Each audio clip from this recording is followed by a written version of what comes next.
Buongiorno, buon pomeriggio, e buonasera, Lazio world. Big emphasis on buongiorno because it is early here on the West Coast. 3:30 a.m. kickoff for your boy as I watch this from Las Vegas. I'm your host, Sean McIntosh.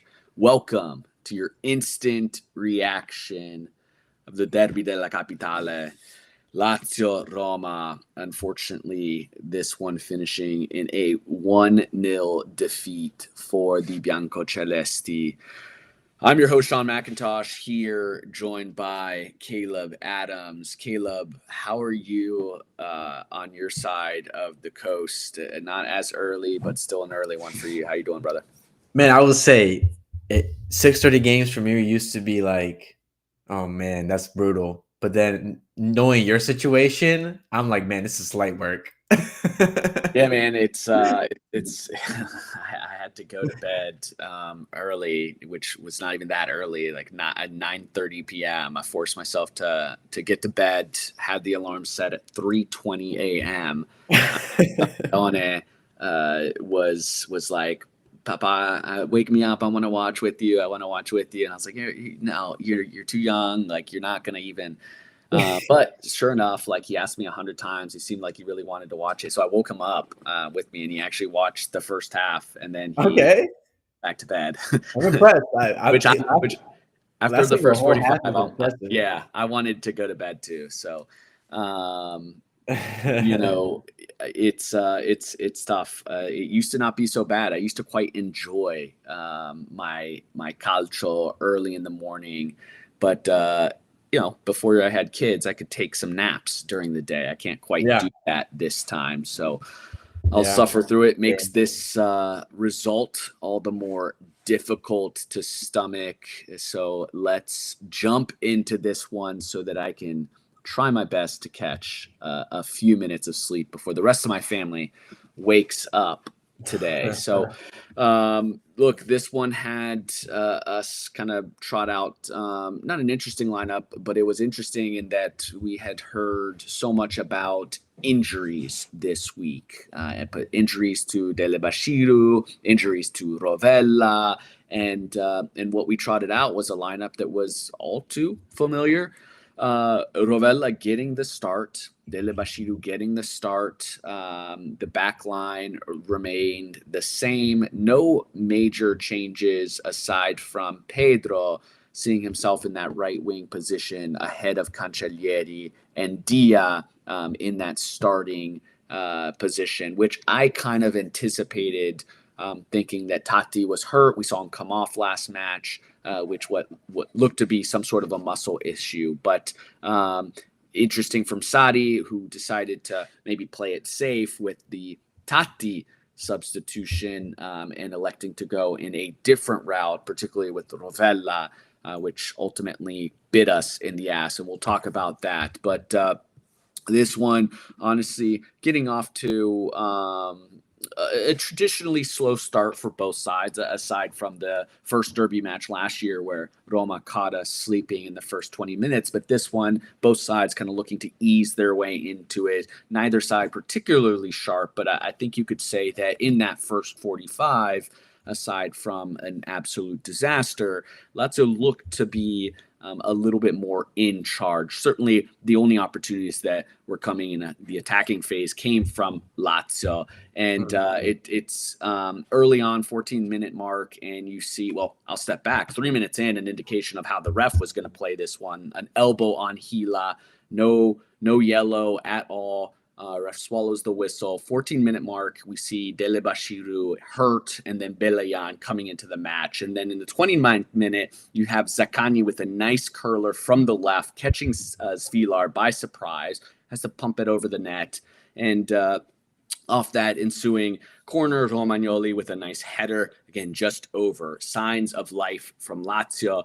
Then in the 33rd minute, a nice little 1-2 with Guendouzi and Rovella. Rovella finding space down that right, cuts it in, and then elects to make a pass far post. Zaccagni just not there to tap it in.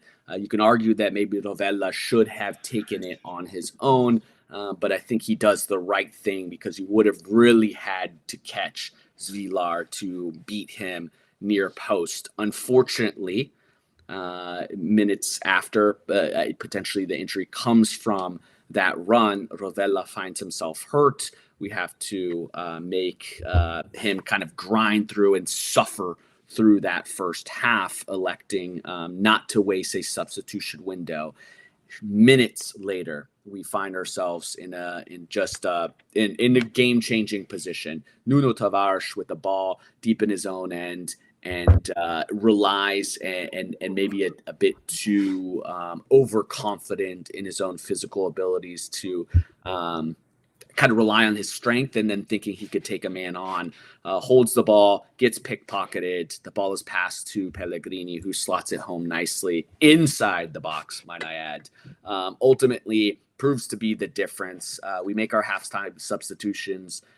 Sadi actually punishing Nuno and making that halftime substitution for Pellegrini to come in place. And then, of course, the Cataldi substitution for Rovella not immediately, let's say 10 minutes, 55th minute mark. Cataldi makes his impact on the match, playing a beautiful ball, sending Dia free on net, a 1v1 situation. And Dia just makes a meal out of this disaster, goes wide. Even just looking at the replays, he makes the entirely wrong decision. Not only does he go wide, but in the position that he was in to the keeper's left, his right, should have slotted home to the left and just, makes the more difficult attempt. And really the story of this match, we do see the game change with the substitution in the 62nd minute when Tati comes on, sparking a bit of life, sparking opportunities and chances. In the 76th minute, Tati has his own chance, a nice curling shot, which takes a slight deflection off Mancini, but no corner awarded. And then it's ultimately late in the match, Lazio in their position of just onslaught on onslaught with no real chances, but Cataldi late just bends a curler, a beautiful attempt. You see the moment he strikes the ball, he starts to celebrate, but just a bit too soon as that ball hits the crossbar. And ultimately, that was it for Lazio, finishing 1-0, kind of running through the stats on this one. Lazio, its possession was fairly equal. Lazio at 49%, Roma with 51%. Expected goals does go to Roma with 1.46. Lazio with 1.04, 10 shots from Lazio, 13 to Roma. Only 2 of those on frame for Lazio, 6 from Roma. One big chance missed for both sides. But ultimately, I thought Lazio really the better side. I thought it was a decent performance, all things considered, which makes this one a bit to stomach. Caleb, saying all that, give me your 3 words or less to describe this match. The only one I can think of in this particular match is just overwhelming is individual mistakes costly. Not even just from the Nuno chance, but even just the Dia miss. It just seems like this game was defined by individuals and who came up in the moments and who didn't. And it's unfortunate too, because I actually thought Tavares had a good start. Like he was combining well, particularly when Belayan came on. They were combining pretty well, and Nuno for us has been one of the better players this season as a whole in general on what has been a pretty mid to poor side across the board for us. But I think Nuno's actually been one of our better players. But yeah, it's simple. I think if we don't concede that goal, if we don't give Roma that goal there, I think the game turns out completely different. I do think we can go on and win this, which is honestly more than I expected coming into the game. I anticipated us getting outplayed, and just the quality, maybe a quality difference there. And Rovella, I thought was potentially not going to be playing as well. He somehow starts playing, and anyways, individual mistakes also apply to Sadi. So we can definitely go into that later on. But I think just across the board, on the pitch, on the sideline, touchline, mistakes were made. Yeah, very similar for me. Nuno gifts Darby, and look, I think it's spot on. You look at this one, and you look at the derbies last year in particular, especially that first one. But we talked about Baroni's failures tactically to set up this side to best position themselves to get a result in a derby, and Sadi, and we could talk about him because there were maybe some mistakes made more with like individual management Mm-hmm. and obviously Mm-hmm. managing injuries. But in terms of just how we were set up tactically, we were fine, right? We were Yeah. stifling Roma. Up Mm-hmm. until that Nuno mistake, Roma had nothing going for themselves. And to the point about Nuno looking pretty decent, I mean, the couple opportunities we had, Nuno was a part of either the build up or taking the shot. He created a chance, and it's really unfortunate. And I know I lumped this on Nuno because that was kind of the first mistake, obviously directly impacting the goal that we conceded. But you're Mm-hmm. you're right to shout out Dia, because just as big, right? The goals missed. Sometimes we think and spend too much time on the goals we concede, but obviously the goals missed are just important, particularly in a 1v1 situation. And we've given Tati his fair share of criticism for his moments. And Dia deserves his for this one, because that again, for me, it's the miss. It's even just his attempt. I thought he should have went the other way. Just didn't give Not himself. even on target. Didn't even force the Not save. even on target. That's what I Yeah, want now. 100%. Exactly. To just give us some sort of an opportunity. Really, really bad. And you don't have too many of those moments in a season, let alone in a derby. So super unfortunate. It does ultimately come down to individuals in this one, but man, were those two specific moments really, really tough to stomach. What did you make of just how Sadi had us set up? And I know you had some criticism. Let's talk Sadi in this. No, I mean, I think my criticism on Saudi was more so it was more so kind of selections and player management with injuries and stuff like that. It wasn't. I actually think tactically we actually were quite good and solid. I think that the three-man midfield, for the way that Gaspani likes to play in that three back, right? They have a lot of bodies in the midfield, and I thought that our 4-3-3 aligned pretty well with what they were doing, and even both our fullbacks were dealing with the fullback pressure on, I guess, the wingback pressure on their side well. I mean, I genuinely can't think of one single moment where Roma had a decent chance that they created on their own. I mean, can you think of a single moment where like they even got a, I just can't think of any moment of like, okay, aside from the one Providel save, he had one save at the end of the first half. Aside from that, I thought the team not only was set up well, but I thought the team had a lot of energy and fight coming into this game and started off well. We've had kind of poor starts on the side here, but I think we started well. Momentum was going well in our favor. I mean, that goal really was against the run of play, which is it was a huge hindrance. And like I said earlier, I didn't expect much from this game, but we genuinely had a real shot of winning this match, despite our performances, despite everything. Saudi could have come out with yet another derby win. But yeah, I just tactically we were fine.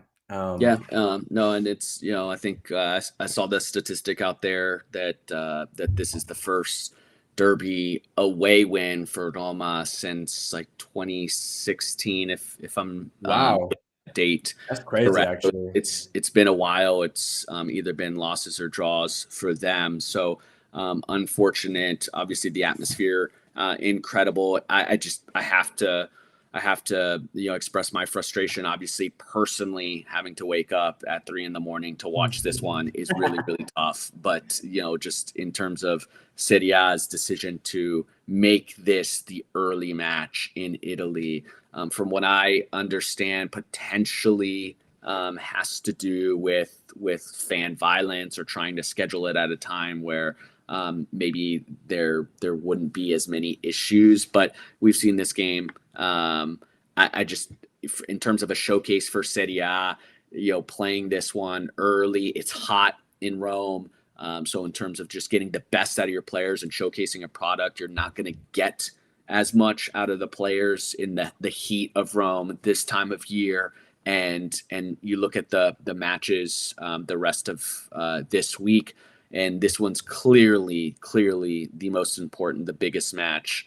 So really unfortunate. And then you think about the broadcast and the opportunity to showcase a big game to the world here in the United States. At best, it's a 6 a.m. start. They didn't even have their broadcast team set up. So CBS Sports, who has the rights here in the United States, didn't even have a broadcast team. No knock to them, but they just, it's an early match. Anybody that's going to be watching it are nut jobs like you and I. So just it's unfortunate because That's a great point. as big as this just didn't get the attention that it deserves. And but look, you said you weren't expecting much. Like I thought this one would be a draw, and I think very, very fair result would have been a draw. And I think at least we can come out of this and say like we played pretty well, but it also makes it sting all the more. So who did you think was the best performer? Who's your man of the match for this one? I thought there were about two candidates for this match. I was in between the two, but I think I got to go with I think what I believe is the more obvious one, which was Tati. I thought when Tati came on, I thought the substitutes made a big difference. I will say, I'll go to him a little later. I did think maybe this is I don't know if this is a hot take or not, but I thought taking off Nuno was a mistake. All things considered, even I still think it was a mistake to bring him off at the half. But we'll go into that when we go to Bedone. Yeah. Okay. But regardless, I think that they came on and immediately he gets a shot on target. Like literally he comes into the pitch, immediately creates some danger. It's again, with that we know that finishing is sometimes shaky, but man, he's a great presser of the ball. He creates opportunities. He came into the match, led the entire game for big chances created on both teams. Comes into the game late, leads the entire match in big chances created. And enough said. That's just that's an impact. That's just that's what you want from a super sub in a situation like this. Again, he comes in as well, and you can tell that it means a lot to him. He's firing up the crowd. Like he may not be from Rome, but he has the same energy and fire that someone like Pellegrini had when he came in, right? Like he is right there, and I think that's what a lot of Lazio is that part is that, hey, he may not finish, but man, does he embody a lot of that same fight and get into that the guys even from Rome themselves have for this kind of match. Yeah, 100%. Tati was mine as well for that. The immediate impact, you saw it in terms of energy level. You saw it in terms of the fight. That's what this match is going to need, and you need people like that. He wins so many balls. He creates for others. His hold-up play is really strong. The way he just engages with the curva, bringing the team to life. I think it goes without saying he's got a huge impact on this side, and as frustrated as we can be at times, we do understand what he brings to the table, and today it was on full display. I think the other one, if I'm going to give just an extra shout, was Mario Gila. For me, I thought he was fantastic. I thought his ability to snuff out everything that Roma was doing. It was key. You saw it in even towards the end of the match. He's cutting off Dovbyk.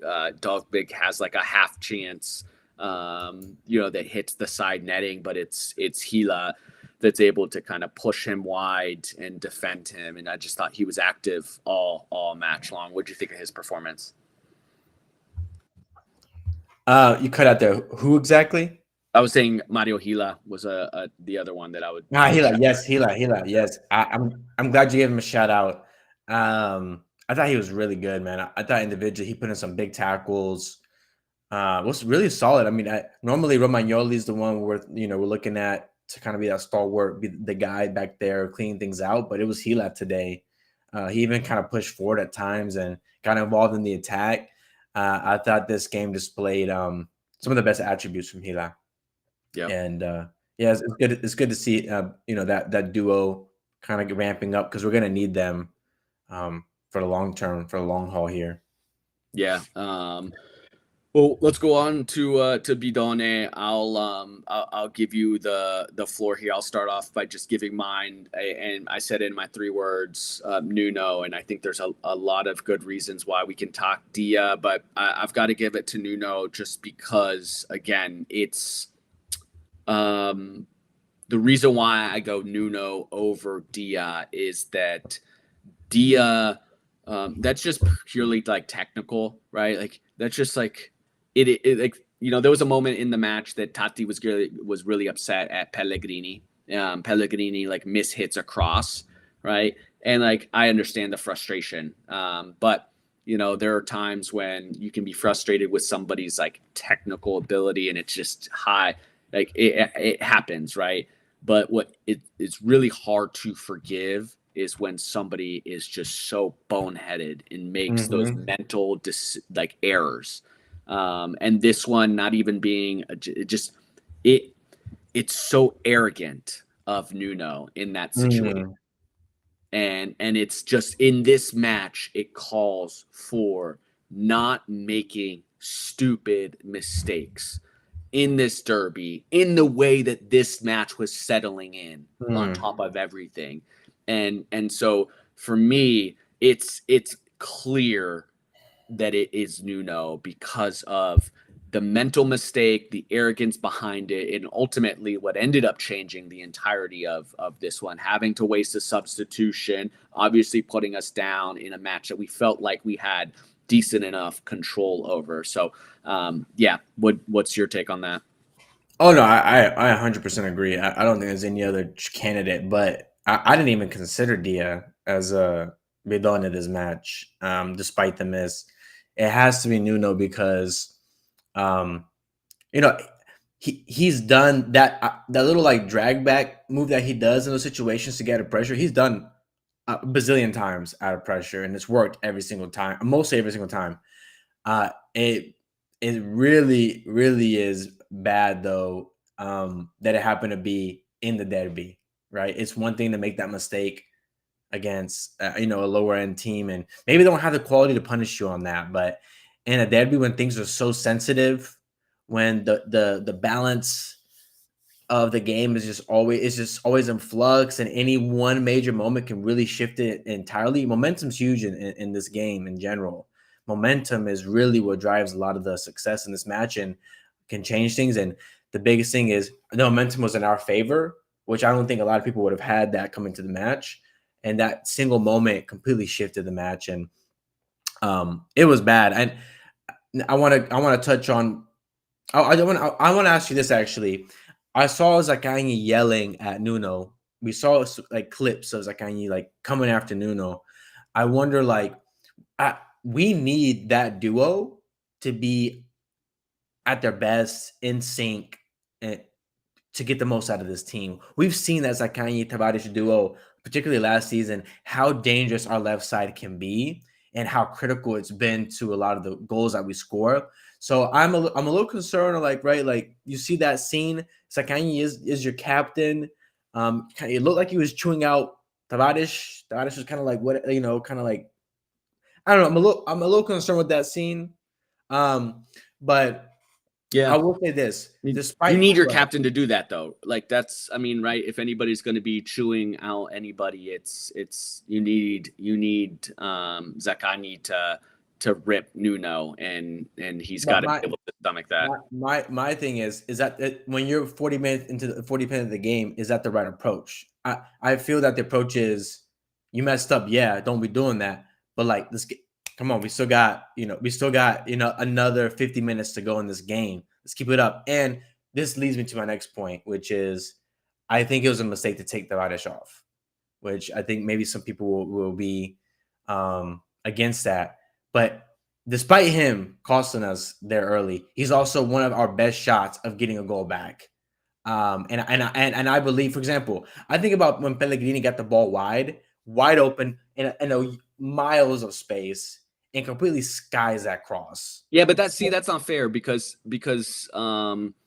again, that's just a mishit ball. And if anybody, like, Pellegrini's strength is in his ability to deliver and cross a ball. So for me, like, that is the situation you want him. Is he going to put his head down and steamroll his way into the box? No, but he's going to deliver a good ball 9.9 times out of 10. So, But you know, Nuno is still our best crosser on this no, team, without a doubt. I don't think so. There's a reason he got 9 assists, and I believe 8 of them came from crosses. Yeah, and they all 8 came in the first couple weeks of the season, and he I did understand that, nothing. but Nuno, how many times have we seen Nuno whip in? I mean, just beautiful balls. Pellegrini has done good on set pieces. He's had his fair share, but my thing is, okay, Pellegrini is less physically capable. I don't think he's a better defender. At best, the same as Tavares. Like, I don't think there's anything that Pellegrini does better than Tavares. And I still think Nuno, he was not having a bad game up to that point. Like, if he was just like trash, like, keep in mind. Yeah, but this is why I say this mistake is so egregious, because it's not just a technical, it's not just a mistake that happens.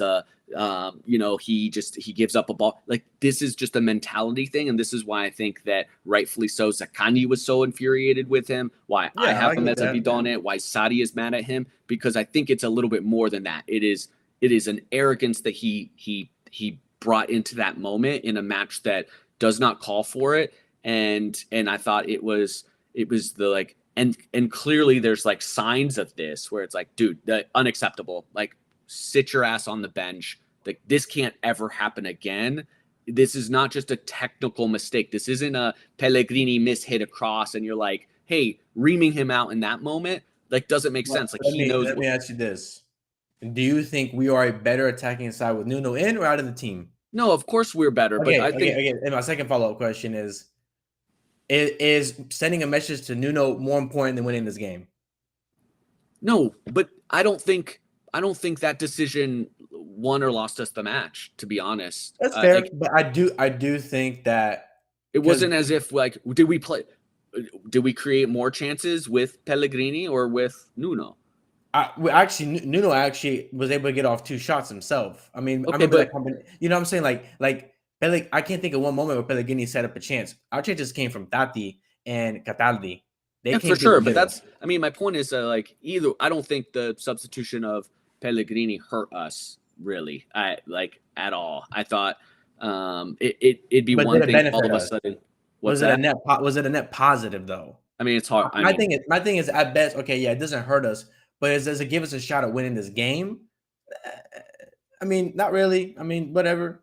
But regardless, I do think, like, I think it was a mistake taking off Tavares. But anyways, yeah. I mean, again, if he's coming into it and he's just kind of like, I don't know. I understand what you're saying, but I'd say it, like, I don't think we were hurt in any way. I thought Pellegrini came in, like, played well, had some nice 1-2s, like, hit one cross, but that's also the only situation that I even recall him, like, messing up.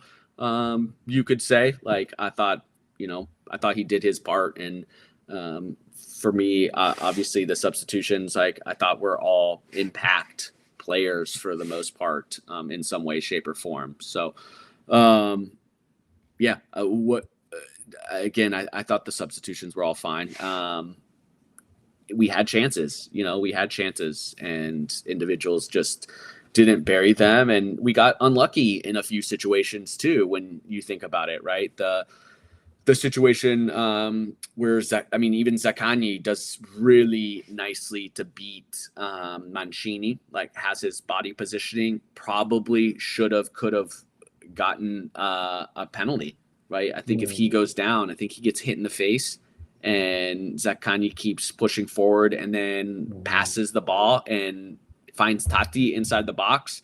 Tati, like, gets a shot on frame. Can argue he could have done a little bit better, If he would have scored, the ref initially whistled a foul on Zaccagni, did a really nice job to allow the play to continue playing. I think they would have, Yeah.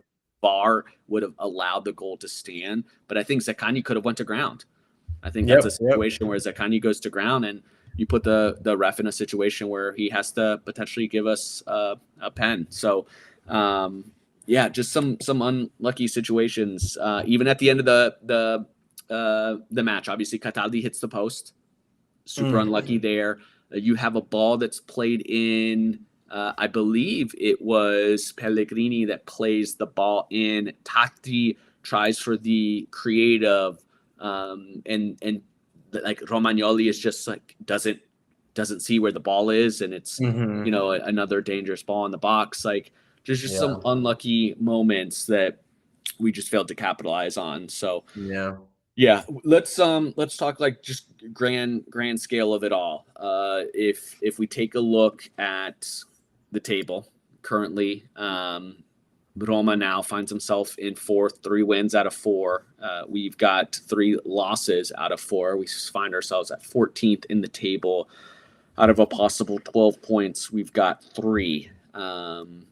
What's interesting, and so before I go to get your thoughts on just Lazio as a whole, I'll say this: pretty embarrassing from Roma. Can I just say, like, for all the hype, it's the same old nonsense from this. And we'll talk about Lazio, and I tweeted this last week. Like, we're just mid. Like, this is just the side that we have. Like, it's a mid squad at best.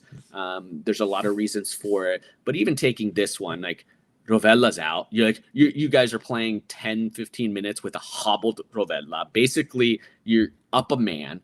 We're garbage. We've got no influx of transfers coming in. We're just not. We're a side that just lost to Sassuolo, Roma, the summer Scudetto champions every year. Everybody wants to talk about them in top 4. Oh, Scudetto, this is our year. Like, okay, you guys won a derby. Hats off. Congratulations. We're not good. And you guys got outplayed by and large from this side. At best, you could say it was level. But, like, come off of it. Like, you guys are just embarrassing, to be honest. Like, congrats on the derby win. I know how important the derby is. But for a side that wants to talk about their Scudetto ambitions, like, pretty embarrassing. Not a side that I was impressed with in the league. So me neither, man. That was like, they're not good. They're not good at all. And the wins they've gotten were a 1-0 win against Bologna, a 1-0 win against Pisa, and then they lost to Torino, and then a 1-0 win against us. Exactly. So they're buns. Let's just be honest. So but I just wanted to get that in before we talk about the Lazio side of it all. Like, Roma is buns. Like, they are not good. Let's be clear about that. They just happen to be better than a really bad Lazio side. So again, particularly a Lazio side that's super hampered with injuries. So stepping back, like, how do we feel like about this side? What do we even do next week? Just looking at what we have next week. We've got Genoa on a Monday, so we've got an extra day of recovery.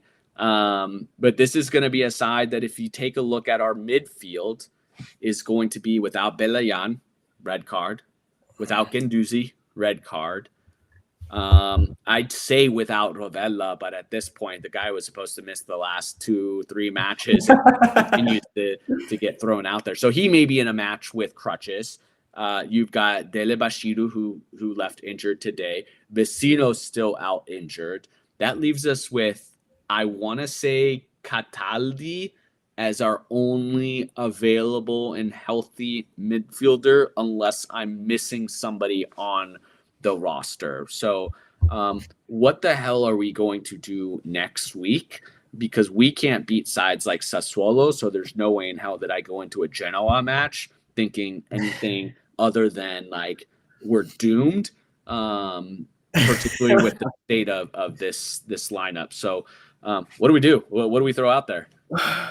Man, it's rough, man. I kind of got after some of the pundits and stuff for putting Lazio 10th, but man, that might be a real possibility. I'm thinking like I think I was watching this is famous FIFA YouTuber called Boras, and he's actually Swedish, but he's a big Lazio fan.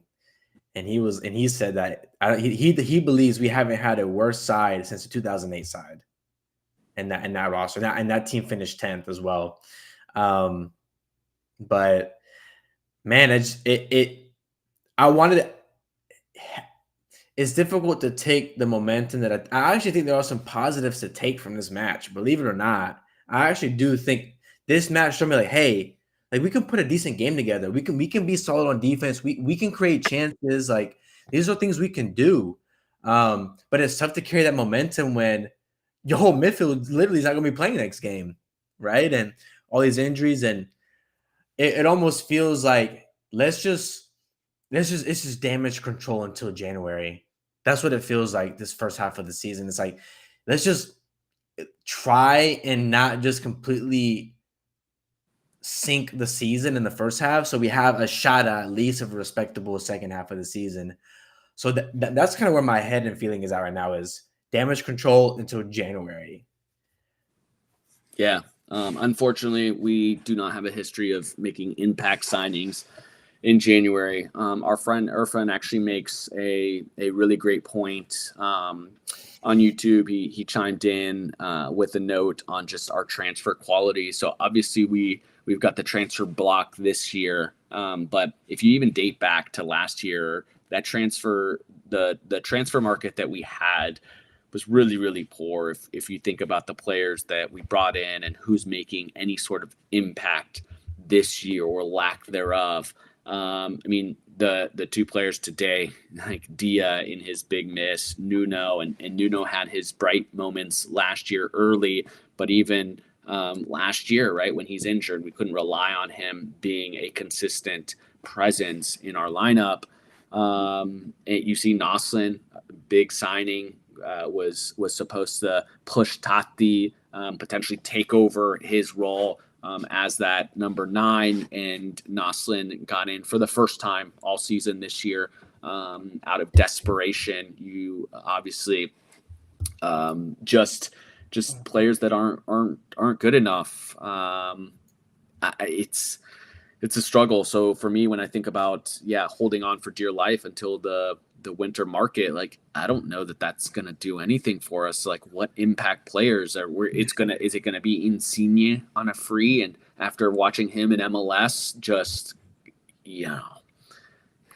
barely do anything in this league, I'm supposed to think that he's gonna come in and what, like push Sakani out? Like I don't know. It's not like he's not gonna be Pedro. Pedro was just a class player and accepted this role. I mean, the same. It's just the only hope that we have is January. Yeah, I mean, that's really it. That's literally the only thing we have to look forward to as of right now. I still think, I mean, this roster is mid, and I think it's going to come down a lot to Sadi to just make this team a tough to beat side that scrapes out 1-0 wins, that outworks and out hustles. That is the only shot we have right now, for sure, of hanging in there and being respectable and earning points. Is like we're gonna have to play some Mourinho ball at this point. You're right. And the problem for us, and I know you said kind of being upset at pundits for having us at 10th, and I felt the same way. The issue for us is that we're faced with everything that can go wrong, has gone wrong, and we're facing an injury dilemma because it is a side that, sure, we are clearly lacking class. Like, I think we maybe have 2 really, really class players. But right now we're faced with injuries, and we know that this side takes a massive step back without Rovella. And we faced Como without Rovella because of the birth of his child. And then, we've faced him with injuries, and so now we may be without him, and that is a huge problem for us. And now we've got red cards, we've had challenges, we've got Nuno just making a boneheaded play, and so all of those things are happening in a really bad time with a side that can't lose anybody. Like, Yeah, depth issue. and that's that. I also think when you look at this team, it's built for transition soccer. Like guys like Dele, Guendouzi, Noslin. Like if you look around our team, like this, your midfield generally dictates the style of a team, right? Like there's a reason Barcelona played the way they did with Xavi and Iniesta, right? Because they're like that's not a counter-attacking team. You can't play counter-attacking ball. They don't have the physical capacity for that. I look at this team and it struck, and even Sadi has said like technically this team is just not there. And so right now, we are better built to be a transition team. My question now, and I think the question for the rest of this first half of the season is, will Sadi adapt to that? Will Sadi shift his very stubborn style to adapt to what this team can offer, which is I think we can become a solid, outworking transition team and be competitive that way. I don't think we can be this possession type team that outpasses and has all this movement. I don't think this is the team for that. And my question is, will Sadi? I think Sadi can see that the talent and the quality and the profiles are not there for that. I'm curious to see if he makes any adaptations to that for the rest of the season here. That's going to be the big question, 100%. So looking ahead, again, we've got Genoa next Monday, September 29th, before we face Torino and then Atalanta. So we'll be here to cover it. It's looking pretty grim. Never fun to lose a derby. But win, lose, draw, derby wins, derby loss.